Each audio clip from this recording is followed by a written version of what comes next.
There's nothing like the electricity and the energy in the building when Duke and Carolina meet up, especially when both teams are ranked in the top 10 in the country. Once Robin Jandl took her first jump out of a plane over a decade ago, she knew that it was something she wanted to keep doing. The Tar Heels will look to stand up for each other again when they travel to Virginia to face the Cavaliers on Tuesday. Luke Notestine, WRL Sports, Chapel Hill. Oh, here we go. Here we go. There we go, and we stuck the landing. How do we think we did? Good job, I think that was Luke. great. High five. Yeah, we went fast. I actually came down better when I was practicing. When I actually came down that one, I spun around a few times, but I held onto the camera.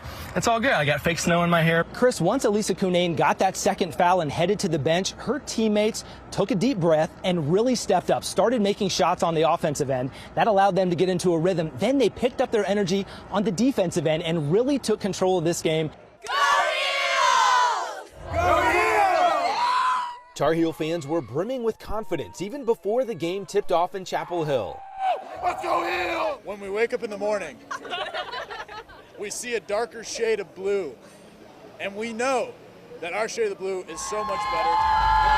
While Carolina blue jerseys dominated the landscape, a handful of courageous students from Durham were not afraid to bring props and strut into enemy territory. Tell me about the baby you got here.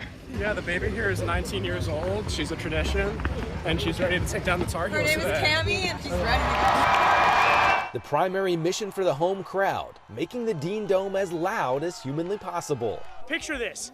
You're 8 years old in a trampoline park with 12,000 people. That's what this building is. We're number one, baby! Number one! Dean Smith would have been proud because this building was vibrating with electricity all game long. Thanks to the brilliance of Armando Bacot, who played his best game of the season, the Heels prevailed, sending the students into a frantic frolic toward Franklin Street, where the party was just getting started. I feel great! I feel great! I'm going to Franklin Street! I can run through a wall right now! Oh my gosh! Go Heels! The euphoria that washes over the victor of this game brings about a giddiness that anything is possible in March. Exhilarated, excited, stoked. We are the best team. Woo! Go Heels! And for those of you who just can't get enough college basketball, you're in luck because these two schools will do it all again in Durham on Saturday, March 9th. In conclusion, the college basketball fans here in Chapel Hill can be pretty loud, especially when bragging rights are on the line between Carolina and Duke. Luke Notestine, WRL Sports, Chapel Hill. Well, Rayford, North Carolina is home to one of the best skydiving training facilities in the entire country. If you swing by there, you might meet a woman named Robin Jandl, who just so happens to be one of the best skydivers in the world. WRL's Luke Notestine spent a day with Jandl on her own turf.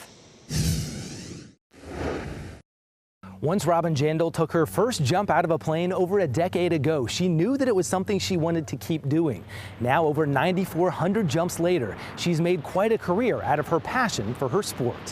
One look at Jandl's Instagram page and you can almost feel the adrenaline rush flying through the screen. How would you describe the first time you went, what it felt like to do it? I think it was overwhelming. She moved to Hawaii when she was 18 years old, and a friend had to convince her to give skydiving a chance. Did my first tandem.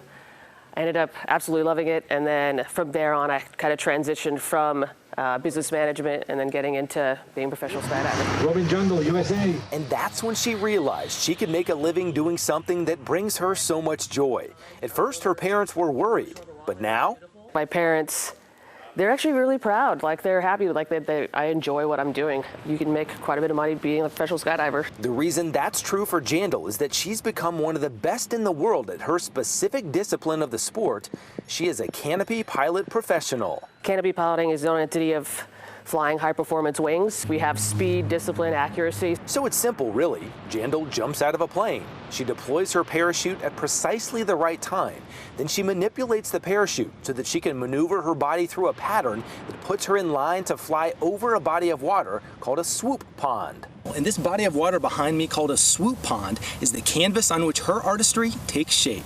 Normally the entry gates are set up like right in the middle of the pond, and they're like 5-foot buoys. We try to like enter right here at this like one little marker, And then with like accuracy, we have to actually drag from that marker all the way to the end and then stand up in the box for like 100 points. Go, Robin! She has earned several national records for speed through the course. She also set a World Cup record for distance. As a result, she has been chosen to represent the United States in the World Championships of Skydiving coming up this fall in South Africa. Will this be the first World Championships you've been to? World Championships, yes. I've been to 2 other World Cups. This is a big deal. This is a big one, yeah. All of this made possible thanks to her decision 2 years ago to move from Hawaii to Rayford, North Carolina, where Skydive Paraclete XP has become a prime training ground for many of the most accomplished skydivers in the country. Everyone's training for the World Championships or a World Cup coming up, and most of them are here. Jandal loves the sport so much that she dedicates most of her time to it, either competing, instructing, or even learning to fly the plane. There's a lot going on. That's exactly how she likes it, flying through life with everything that she has, one jump at a time. Luke Notestine, WRAL Sports, Rayford.